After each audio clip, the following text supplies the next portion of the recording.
এমন এক পরোটা যা একদিন খেলে ৭ দিন মুখে স্বাদ লেগে থাকবে। আর একটা খেলে কখনোই মন ভরবে না, পেট ভরবে, তবুও মনে হবে আরও খাই আরও খাই, এতটাই মজার। আসসালামু আলাইকুম, কেমন আছেন আপনারা সবাই? আশা করছি সবাই অনেক বেশি ভালো আছেন। সবাইকে আবারও একবার আমন্ত্রণ করছি সাদামাটা রান্নাঘর অ্যান্ড ব্লগসের আরেকটি নতুন ভিডিও দেখার জন্য। আজকে আমি আপনাদের মাঝে ইউনিক পরোটা রেসিপি শেয়ার করছি। এখানে একটা বোল নিয়েছি, বোলের মধ্যে চায়ের কাপে মেপে 1.5 কাপ মতো আটা দিয়ে দিচ্ছি। স্বাদ মতো লবণ, 1 চামচ মতো চিনি। শুকনো উপকরণ নেড়েচেড়ে মিশিয়ে নিচ্ছি। পরোটা আমি আটা দিয়ে তৈরি করছি, চাইলে ময়দা দিয়ে তৈরি করতে পারেন।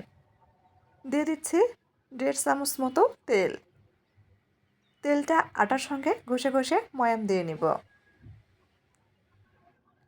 ময়ামটা খুব ভালোভাবে দিয়ে নিতে হবে। ময়াম যতটা সুন্দর হবে পরোটাগুলো ঠিক ততটাই পারফেক্ট হবে। ময়াম দিয়ে নিয়েছি, এখন দিয়ে দিচ্ছি একটা ডিম। এই ডিম দেওয়ার কারণে কিন্তু পরোটা খেতে অনেক সুস্বাদু হবে। ডিম দিয়ে খুব ভালোভাবে আটাটা মেখে নিচ্ছি। প্রথম অবস্থায় কোনো প্রকার পানি ব্যবহার করছি না, ডিম দিয়েই খুব ভালোভাবে মেখে নিতে হবে। ভিডিওর মধ্যে কথাবার্তায় যদি কোনো ভুল হয়ে থাকে প্লিজ সবাই মানিয়ে নেবেন, ক্ষমা সুন্দর দৃষ্টিতে দেখবেন। খুব ভালোভাবে মেখে নিয়েছি। এখন সামান্য পরিমাণ পানি ছিটিয়ে দিয়ে ডো তৈরি করে নিচ্ছি। হাতের তালুতে সামান্য পরিমাণ পানি নিয়ে এভাবে ছিটিয়ে দিব আর ডো তৈরি করব। যেহেতু ডিম দেওয়া আছে খুব বেশি পানি দরকার হবে না। ডোটা খুব ভালোভাবে 2 থেকে 3 মিনিট মতো মথে নিব। পরোটার এই ডো কিন্তু একটু নরম করেই মেখে নিতে হবে।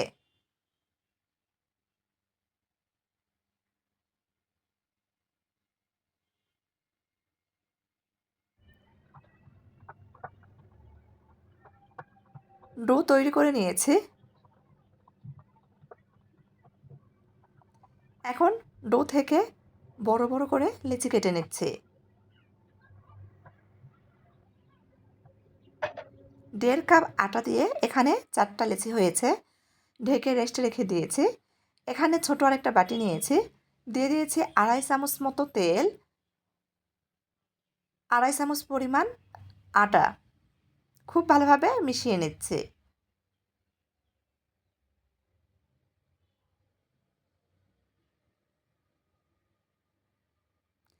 মিশিয়ে নিয়েছি, সাইডে রেখে দিচ্ছি। এদিকে লেচিগুলো কিন্তু আগের থেকে আরও নরম হয়ে গেছে। পিড়ি নিয়েছি, সামান্য পরিমাণ আটা ছড়িয়ে দিব। একটা লেচি নিয়ে নিচ্ছি, লম্বা করে রুটি বেলে নেব।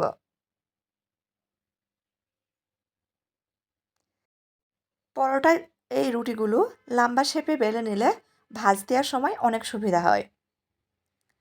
আমি একটা রুটি বেলে নিয়েছি। উপর থেকে 1.5 চামচ মতো তেল আটার মিশ্রণ দিয়ে দিচ্ছি। ব্রাশ দিয়ে পুরো রুটির উপর ব্রাশ করে নিচ্ছি। এক পাশ থেকে ভাঁজ করে নিয়েছি, অপর পাশও ভাঁজ করে দিলাম। আবারও ভাঁজের উপর সামান্য পরিমাণ তেল আটার মিশ্রণ দিয়ে দিয়েছি। তারপর আবারও ভাঁজ দিয়ে নিয়েছি। এই ভাঁজের উপর আবারও তেল আটার মিশ্রণ দিয়ে দিব। নর্মালি আমরা যেভাবে চৌকোনা পরোটার শেপ দেই ঠিক সেভাবে প্রথমে করে নিয়েছি।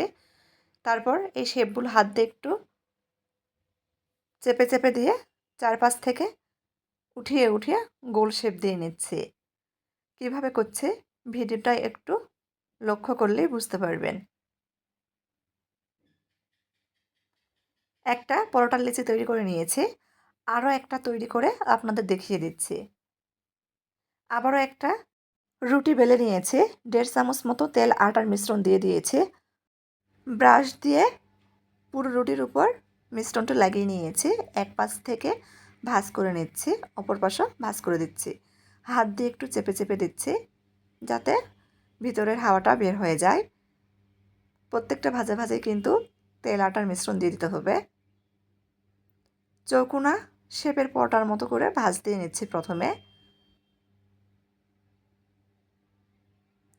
তারপর চারপাশে হাত দিয়ে একটু চেপে চেপে নিচ্ছি। কিভাবে করছি ভিডিওটা একটু দেখলে বুঝতে পারবেন। চারপাশ থেকে কোনা এরকম উঠিয়ে উঠিয়ে নিয়েছি। ভালোভাবে মুখটা পেঁচিয়ে গোল শেপ দিয়ে নিয়েছি। একইভাবে সবগুলো পরোটার লেচি তৈরি করে নিয়েছি। আবারও সামান্য পরিমাণ আটা ছড়িয়ে দিচ্ছি। একটা লেচি নিয়ে নিয়েছি। পরোটা বেলে নিব, তবে এবারে পরোটা কিন্তু একটু মোটা রেখেই বেলে নিব।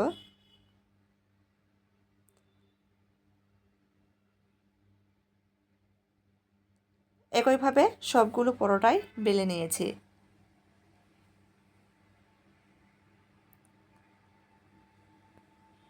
চুলার উপর ফ্রাই প্যান বসিয়ে দিয়েছি। ফ্রাই প্যান খুব ভালোভাবে গরম করে নিয়েছি। হাফ চামচ মতো তেল দিয়েছি। তেলটা গরম হয়ে গেলে বেলে রাখা পরোটা দিয়ে দিচ্ছি। এক পাশ ভেজে নিয়েছি, উল্টিয়ে দিব।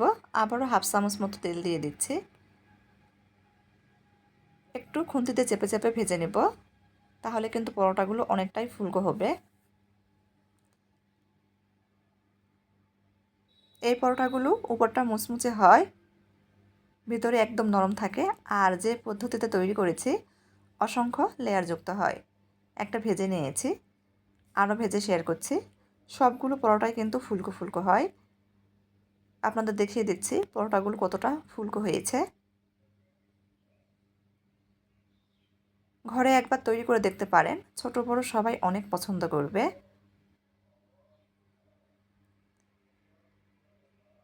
আর একদিন এই পরোটা তৈরি করে কাউকে খাওয়ালে সে কিন্তু আবারও তৈরি করতে বলবে, এতটাই মজার। আর একটা খেলে পেট ভরবে, তবুও মন ভরবে না, মনে হবে আরও খাই। একইভাবে সবগুলো পরোটা ভেজে নিচ্ছি।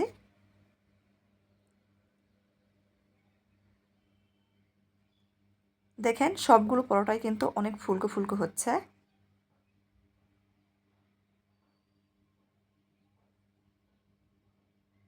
আর কতটা সুন্দর কালার এসেছে।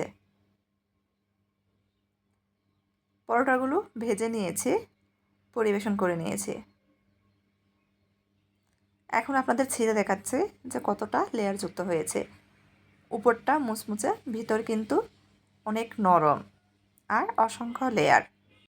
তো আমার আজকের এই ইউনিক পরোটা রেসিপি যদি আপনাদের কাছে একটু ভালো লেগে থাকে, তাহলে প্লিজ সবাই চ্যানেলটি সাবস্ক্রাইব করবেন, লাইক কমেন্ট শেয়ার করে নিয়মিত চ্যানেলের পাশেই থাকবেন। ভেঙে দেখাচ্ছে, দেখেন কতটা লেয়ার যুক্ত হয়েছে। আর একদম কিন্তু ফুলকো ফুলকো হয়েছিল। আরও একটা পরোটা ছিঁড়ে দেখাচ্ছি যে কতটা ফুলকো ফুলকো। এভাবে পরোটা তৈরি করলে সবগুলো পরোটাই কিন্তু এরকম ফুলকো ফুলকো আর লেয়ার যুক্ত হবে। যদি রেসিপিটি ভালো লাগে, আবারও বলছি প্লিজ একটা লাইক দিয়ে দিবেন। তো আজকের মতো এই পর্যন্তই। সবাই ভালো থাকবেন। আল্লাহ হাফেজ।